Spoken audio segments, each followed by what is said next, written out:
Hi. So I'm going to be reading a book from one of my favorite authors, non-fictional authors. I talk about him quite often um, with, infinite banking concept. And it's the book series called The Confessions of a CPA by Bryan Bloom. And Bryan, a couple of years ago, wrote a fictional story where he is actually trying to share what he shared in his Confessions of a CPA series. But to me, he's one of the best explainers of the infinite banking concept, even though he never mentions the infinite banking concept. What he talks about is really great and easy to understand. But my attempt here is to have an audio version of Twisted Confessions with some commentary where I can try to link the fictional world to the nonfiction world so that you can see the nuances of where he's trying to go with this. And so I'm going to try to show you the book, uh, Twisted Confessions by Bryan Bloom. And I'm going to start right away here. And we're going to start with now, just so you know, this is a murder mystery. Um, and he does talk about a financial so called entertainer, radio host, YouTube channel guy, but he never refers to him by his real name. So there is a fictional character that is similar to this guy. And if you've listened to any of my podcasts, you've heard me talk about this so called financial entertainer. Um, and, neither of us are a huge fan of how he disparages the infinite banking concept, permanent whole life insurance, and you might be able to read between the lines. So let's go. It's Monday, November 7th, 2022 at 8 a.m. Quote unquote, when something in your gut is telling you what to do next, that may be common sense guiding you. It is the urge to trust your instincts and listen to your intuition. Ross Jackson carved his way through a mob of bodies on Lincoln State University campus. Yellow tape circled the brick rectangular building that was used to house the finance department, Wesley Hall. While still in peak condition, was one of the oldest buildings on campus, and some say it was used as the local hospital back in the 50s. Students and staff surrounded the tape, phones held up high, snapping photos of the mysterious scene. A symphony of dinging sounds penetrated the air simultaneously as the spectators received updated news alerts.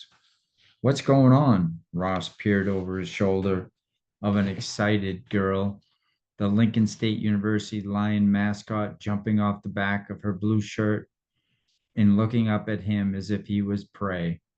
A chill sent a chill sent a shiver up his spine. You didn't hear? The blonde girl maintained her gaze on the flurry of police officers who were moving in and out of the dean's office like ants building a hill. Ross had a strict rule about being glued to his phone. In an attempt to serve as a role model for his own kids, he made sure to keep it on silent until he started his workday. He pulled the device out of his front pocket of his messenger bag and swiped the screen to life, causing a layer of apps to cover the photo of his two smiling teen daughters. News alerts concealed Annabelle and Alyssa's face in oval white bubbles. Finance dean found dead on college campus. Twisted Straits, Illinois, local news, along with several other outlets, had already had their theories and were anxiously waiting to infiltrate the phones of the public with more information. Ross pressed the bubble, bringing the update to life. Midwest News Today's bold declaration that the campus dean had been found dead, likely slayed by an angry student, filled the screen. Ross sifted his way through the rest of the news alerts, all with varying spins on the unexpected death of the finance dean. He had watched his fair share of movies showcasing interdepartmental drama in educational institutions, but never was a finance dean the final victim.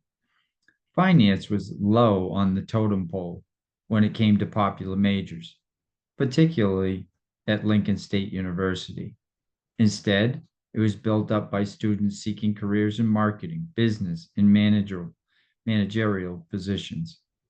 Finance, according to many of the students who frequented the dorm parties, extracurricular activities, and holiday mixers, considered the subject boring and far too broad and predictable until now. Ross felt a wave of fear pass over him as he thought about Dean Jane Lawrence. The woman had a rare physical appearance for a finance dean, with her universal good looks, and she had the same outlook that Ross had when it came to how finances needed to be tackled and taught. They both agreed that financial success could only be achieved by applying principles instilled in traditional financial ways. They'd often found themselves in deep conversations about asset allocation, rate of return, and taxes. He thought back to these conversations, and it dawned on him that these universally adhered to principles taught by all the universities might be boring for a reason, but then again, they work, and that has been proven in the way they've been tried and tested over time. Clear the pathway. A young police officer with beefy tattooed arms pushed one of the metal barricades open, letting in a handful of people dressed in head to toe papery white suits. Ross's heartbeat lifted a notch at the sight of the forensics officers charging along the cement pathway that led to Jane's office. He had just had lunch with her yesterday, and the conversations were still fresh in his mind. They had put their heads together, brainstorming ideas about how to grow the accounting program and create more interest amongst the incoming students. He remembered the sliver of attraction he felt when Jane used a manicured hand to push a curtain of burgundy hair out of her face as she stabbed a fork into her Waldorf salad. The guilt when he paused mid sentence, taking her green, almond shaped eyes that lifted at the edges ever so slightly, making it appear as if she was smiling all the time. Another rare trait for a finance dean to have. Ross thought back to how he and Jane had dated when they were in college, long before he met Samantha. Even before Samantha entered the scene, he had a feeling it would never work out with Jane. That was confirmed when his now wife had swept him off his feet at first glance. Had God not brought the two of them together, he might not be mourning the death of a colleague, but the death of a spouse. God does indeed work in mysterious ways. Physical attraction doesn't merely go away, but his commitment to Samantha has allowed his personal relationship with Jane to be transformed into a strictly professional one. And now, the fact that a team of forensics, criminal investigators, and most of the police assigned to the local department were working together like a well oiled machine to get to the bottom of her murder was beyond baffling. Jane Lawrence was someone who strayed away from crime, a do gooder at heart. He vividly remembered her fretting over a parking ticket a few years ago.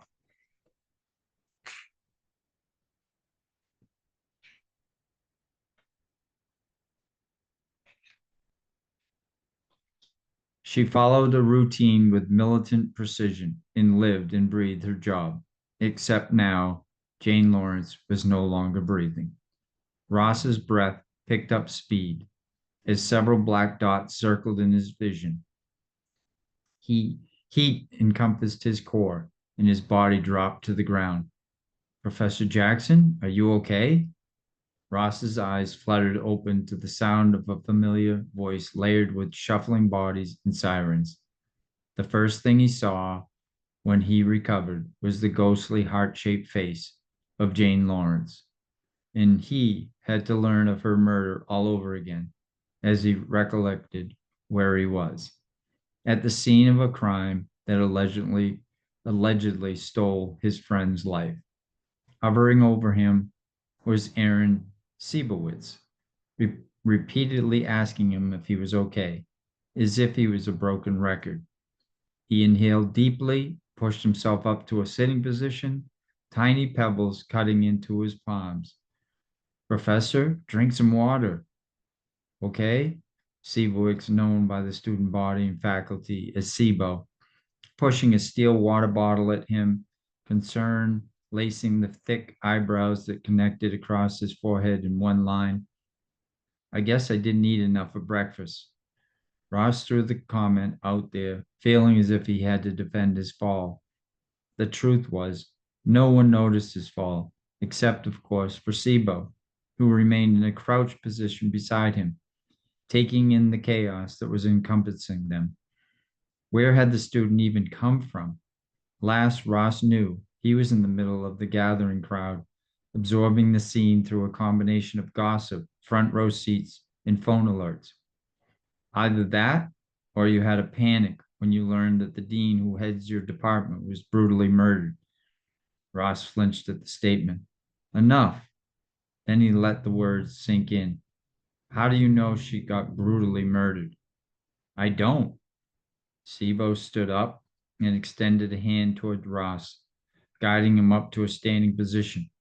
But the blood on their suits doesn't make it look like Dean Lawrence suffered a simple death.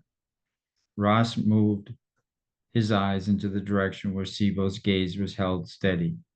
One of the forensic team members emerged from the building, deep red blood marking each of his paper covered knees. Monday at 12 p.m., Detective Chris Whittier let the door behind him slam closed. He sunk into the chair opposite a clean shaven man in his mid 50s, Ross Jackson. It didn't make him nearly 20 years. It didn't take him nearly 20 years as a cop to know that the finance professor was inflated with nerves. From one glance at the guy, Chris could tell that Professor Jackson was either close to the victim or he should be added to the long list of potential suspects. Ross Jackson? Yes, yeah, that's me. The man lifted and dropped his left hand several times, producing a series of clinks from where his wedding ring was hitting the metal desk. I understand you were close with Dean Lawrence. Ross looked away as if attempting to hide the tear that was bubbling at the corner of his eye. Chris knew the feeling. Having faced combat as a Marine, he was well aware of the challenges involved in concealing tears, showing the world that you were a man free from emotion, even when your colleague died suddenly. Yes, Ross coughed into his fist. He let his gaze circle around the room before allowing it to land on Chris. Or maybe it was the door behind him. It was hard to tell with Ross's lazy eye that fell inwards ever so slightly. If anyone should have a lazy eye right now, it should be Chris, considering this was his fourth interviewee of the day. Dean Jane Lawrence didn't have a flourishing social life, but she did have a handful of friends who flitted in and out of her life. While he didn't gather anything breathtaking about the woman in the previous interviews, he did learn that for the most part, she kept to herself. Her working life was bookended by daily trips to a nearby fitness center, where she participated in an array of boot camp and kickboxing classes. She was chairman of Females in Finance Committee, and she actively volunteered to speak to students about finance careers at the local high school. Other than that, her dinner of choice was takeout from the Italian restaurant close to campus. He knew this because there was a half-eaten eggplant parmesan sitting on her desk when the body was discovered. Alongside the container was a paper bag stapled with a receipt that had a note written in blue ink on the lower left corner. Hi, Dean Lawrence. The words were written in what looked to be a fading pen. The end of the statement was dimmer than the rest, and the exclamation point only an indent on the paper. How close were you to her? Chris threw the question out there, hoping for a response that would drive a clue. Ross looked down at the table. His blurry, misshapen face blended into the flat, surface. The man didn't seem fazed by the question. Instead, he appeared to be contemplating his level of friendship with the dean. Well, she was my go to for all things in the department, and we go way back. We went to college together a long time ago. He wiped the palm of his hand down his face. I mean, was smart, real smart. She was good at her job and a natural leader. I went to her anytime I was having trouble assessing curriculum or dealing with a student. Is that where you initially met? College? Yeah. Then we went our separate ways for several years. We reconnected thanks to social media, and I set her up with a speaking engagement at Lincoln State University. The rest, as they say, is history. Ross looked down at the table, his sagging jowls enhancing the sadness on his face. Did you ever go to her for anything else? As if he was suddenly slapped awake, Ross's eyebrows crinkled together. His head snapped back and forth in a passionate shake. What are you suggesting? I'm not suggesting anything, Mr. Jackson. I'm simply trying to get to the bottom of a very unique case. It's not often that someone gets murdered in the town of Twisted Straits, let alone someone who is clearly a dedicated member of the community. The answer seemed to ease Ross's brief bout of anger. I know. You're just doing your job. Yes, and I have a long list of people I need to talk to. Chris scanned the paper in front of him, the names and the contact information for nearly 50 people who were considered close encounters with Dean Lawrence. As an added bonus, he had to visit the Italian restaurant Rizzo's, evidently the last to see Jane. So let's carry on. I'm assuming you saw Dean Lawrence regularly. Maybe you even met for the occasional bite to eat. Ross nodded. Did anything strike you as odd with her last time you saw her? Speaking of, when was the last time you saw her? I just saw her Saturday. Everything seemed fine. I mean, she seemed exceptionally excited about her plans to get more high schoolers on board with the field of finance. The only thing Chris knew about financial careers was what his brother's wife, Megan, told him. She was incessantly complaining about the never ending hours she had to put forth in from January through April. He knew that she had shifted her career back and forth between accounting and finance over the years, and they seemed interchangeable at times. He couldn't fathom being in a field that was influenced so heavily on the tax season calendar. Where were you? We met at Robinson's for lunch. Fancy. The word accidentally slipped from his lips. Yeah, it was Jane's choice. Chris's first thought was that the woman was into the posh dining experience, a high-end gal, if he had to guess. The emerald ring that sat on her right finger, shiny green, encircled by diamonds, had to cost several $1,000s. Was it an heirloom, or did she purchase it as a gift to herself? He came to the natural conclusion that robbery was not a motive in this scenario, and she didn't act any different than normal. No, shook his head solemnly. Had she talked about anyone she had seen recently, a boyfriend, an old friend, colleague, anything like that? No. Chris had a long list of interviewees to meet with and more progress to make on the case. He had a feeling he'd be seeing more of Ross in the future. Okay, then. Well, if you can think of anything, please contact me immediately. Chris slapped his palms on the table and pressed himself to an upright position. I can go? You can go. Chris watched as Ross stood, his lanky body unfolding like a piece of origami. He held the door open for the man and let him pass by. He had been in the presence of guilty parties enough to know that Ross didn't emit signs of remorse, but he may know more than he was letting on. He looked down at his list of interviewees and called out to Ross, Hey, Professor Jackson, one more thing. Yeah? Are you familiar with a student named Aaron Siebowitz? Sibo? I take that as a yes. Why? Oh, I was just wondering. He's my next interviewee. Chris kept the door propped open with a foot, taking in the confused expression plastered on Ross's face. He watched as Ross visibly stopped himself from asking more questions. With a bewildered look on his face, Ross turned and walked down the hall, nearly bumping shoulders with the next interviewee.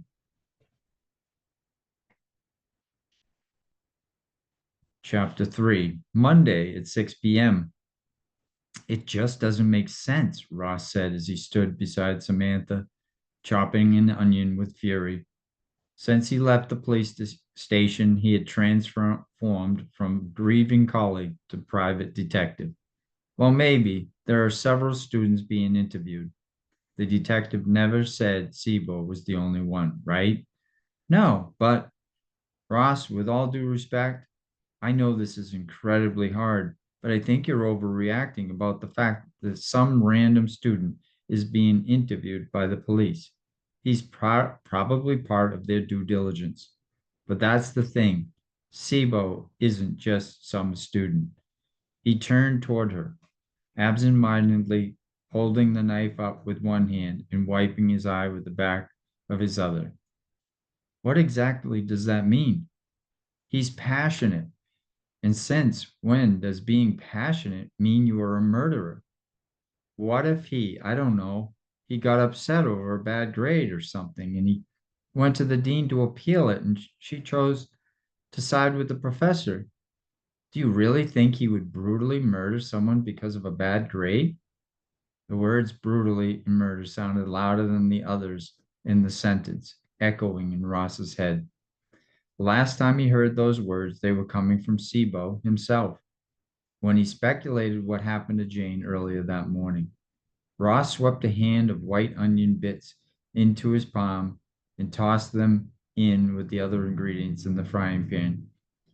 Regardless of what was going on with him and Samantha, they still always cooked together.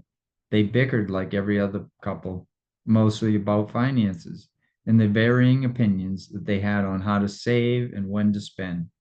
He released a loud sigh and turned toward Samantha. No, I don't think Sibo would brutally murder Jane for a grade. But I don't know. I guess I'm questioning everything. I know, honey. I get it. I love Jane too.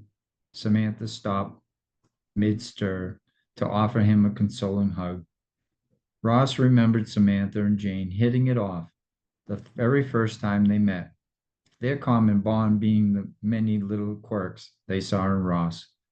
How does this happen in a town like this? And who would do this? Ross threw the questions in the air. Are you certain it was intentional? They don't seem to be certain about anything.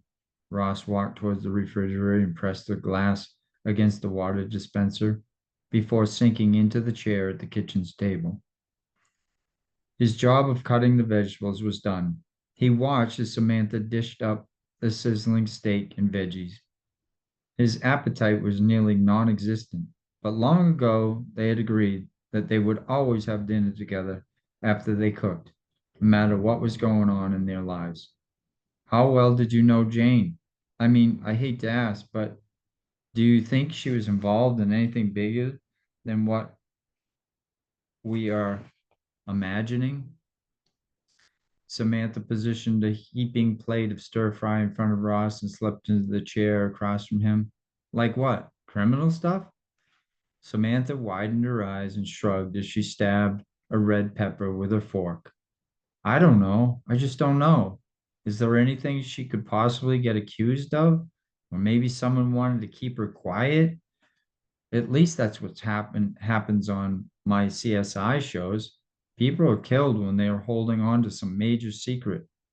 Maybe I'll run that by the detective Whittier. He seems fairly open-minded about his wide array of suspects. Ross rolled his eyes and pierced a piece of meat with his fork. I'm under the impression you're not a fan of the detective. No, he's fine. He just seems a little disgruntled, that's all. Ross thought about how the detective used his tone in an accusatory fashion. You know, that's his job, right? I know, there was just something off about him. It wasn't bad or good, it was just different. Like he had this weird thrill about Jane's death. Town detective. Seems like something like this would be a big thrill. That's just it. This guy seems too polished, too experienced to be a small town detective. Maybe he's in twisted straits for a reason. Family, perhaps.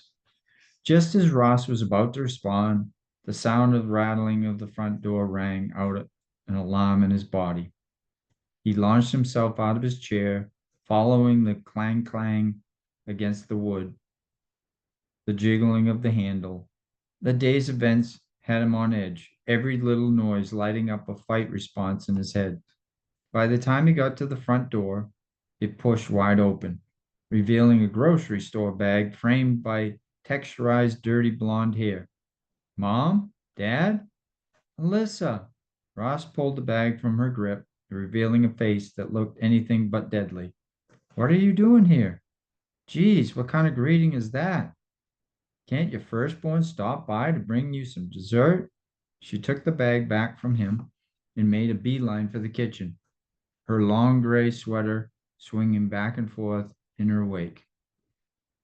Sorry, honey, your father is a little on edge from the murdered Dean. How did you know? How wouldn't I know? It's all over the place. The news was on every TV in the hospital today. I practically have the story memorized. Ross ran a hand down his face and walked his half eaten dish of stir fry to the sink. His oldest daughter was working as a social media intern at the Springfield Hospital, and most weeks she spent Monday night at home, and every other night was spent crashing on the couch of her older cousin's apartment closer to the city. I forgot it was Monday. You're forgiven, Dad. Alyssa went on to work pulling the ingredients out of the grocery bag: eggs, pumpkin puree, and a box of pumpkin bread mix. As long as you can try my homemade pumpkin bread, she said with a smirk and tossed a crooked smile in his direction. And I'm sorry about your colleague. I can't imagine. You know, we have most of those ingredients here, right? I do, but it's the least I could contribute as my one night a week rent free. They must be paying you well at the hospital, Ross winked. He was responsible for helping her land the internship.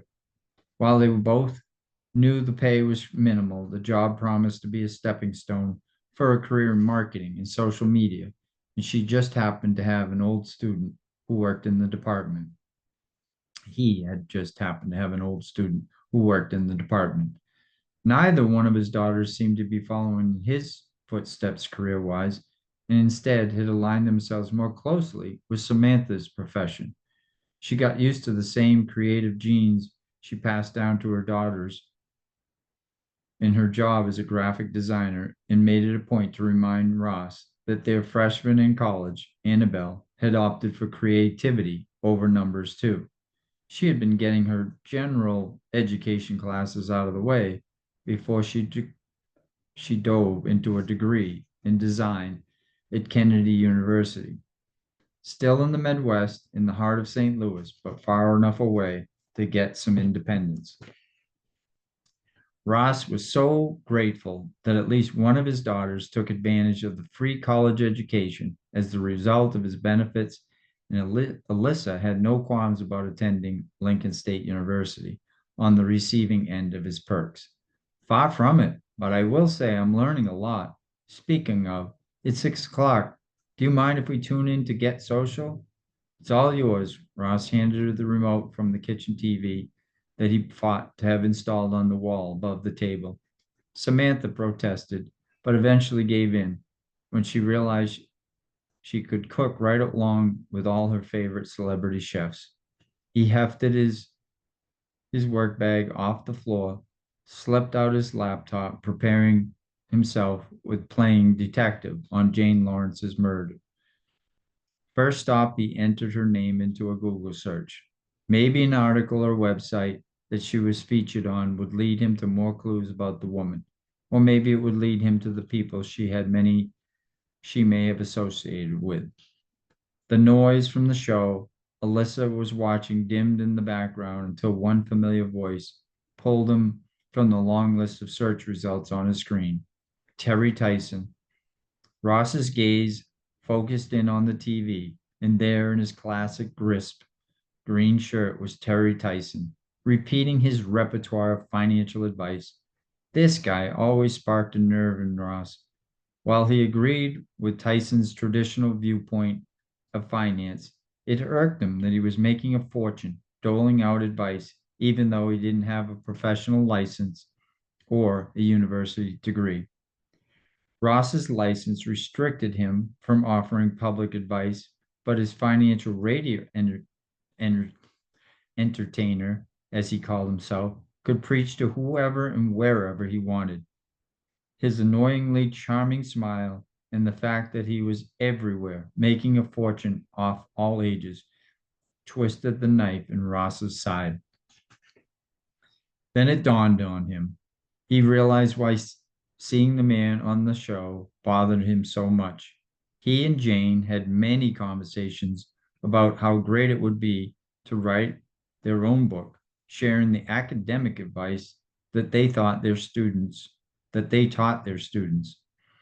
they couldn't because Jane was licensed. As the guest lecturer here at the university a couple of years ago, she discussed her role as a certified financial planner in the real world, holding the attention of an auditorium full of students. Her combination of gravitas and charm commanded the room and caught the eye of the then dean.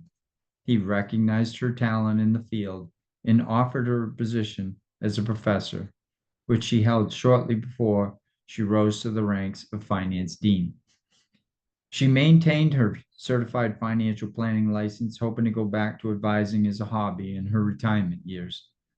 But now, one of Ross's best friends was dead, having not been able to achieve her dream of writing a book because she knew she would have to cater the book to the rules that the licensing entity requires. It always felt like a gag order, preventing licensed individuals from exposing the flaws in what was generally accepted as financial planning techniques.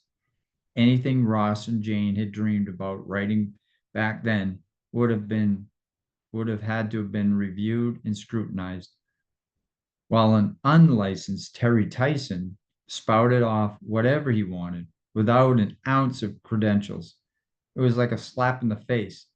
And here was Terry Tyson making a fortune from book sales that were fueled by the free advertising from his radio show. He had built in marketing with zero qualifications and no limitations, while Ross and Jane had lived and breathed finance. Ross was fed up with sitting back and watching the guy get rich. Alyssa, what is this show? His words came out more urgently than he had intended. Oh, it's this talk about show about social media, but they feature a different celebrity or entrepreneur every Monday night. Sometimes they give tips on how a particular celeb used social to broaden their platform. Other times they just, well, give advice on money or health, things like that. So why is he on here? Did you hear me say that the part about money? Alyssa's frustration was evident in her raised eyebrows and tilted head. She didn't have the patience to repeat herself to her old dad. But why now? I don't know, Dad. Maybe because He has a new book out. As if on cue, the host of the show held a hardcover book up toward the camera. In the cover was a rich green with a gold dollar sign emblazoned on the front. The title of the book was Reshaping Your Resources, and Terry Tyson's bold white grin stood out in the lower left corner of the cover, his face overly confident. I pre ordered my copy. He rocketed up from his chair. What? Why? When? Alyssa stepped backward, nearly dropping the bowl of ingredients she was stirring, her face confused and concerned. Maybe because this guy is like a legend, and I want to get ahead and save for the future. And like everyone is buying this book, the human resource department, the hospital practically considers it required reading. I was at a young professional's cocktail hour the other night, and they had a table with 10 signed copies of his first book. I didn't get there in time to get one. Her words were laced in defeat, similar to the way she looked when she didn't get the Barbie she wanted one Christmas. Ross would never forget the time Santa had failed his daughter and got the ballerina Barbie instead of the gymnastics one. It was the one, it was that incident that triggered her initial discovery that maybe Santa wasn't real. And from that point on, she had a lifetime of discovering that many things in her life simply weren't real. It was the same way she looked when he had attempted to have financial conversations with her. Like many kids her age, she was heavily influenced by social media. People like Terry Tyson infiltrated the minds of young men and women who really didn't know better. These kids see a celeb vouching for the guy and they're on board without another thought. But Ross understood. He was torn between what he taught and the practical, real way of finance that had been learned about on occasion. This different way of approaching finances was just that. It was different and outside the norm. So it was like swimming against a current when you tried to put it into action or even discuss it for that matter. Alyssa was a good kid and probably more financially savvy than the majority of kids in her generation. Heck, she was already saving for a house. Following Terry Tyson's notorious advice, she had started saving for a home with the hopes of putting as much cash toward it as possible. Ross felt his nerves rattle when he thought about this, reiterating the conversation he'd had with Alyssa many times, hoping to teach her that the math always comes in first place when assessing a major financial decision. If you pay $300,000 cash for your house, that is 300,000 that you could have invested at Tyson's hypothetical growth rate of 12% over the next 30 years. He had to, he had said to her, if this was true, you would have an account balance of nearly $9 million in 30 years.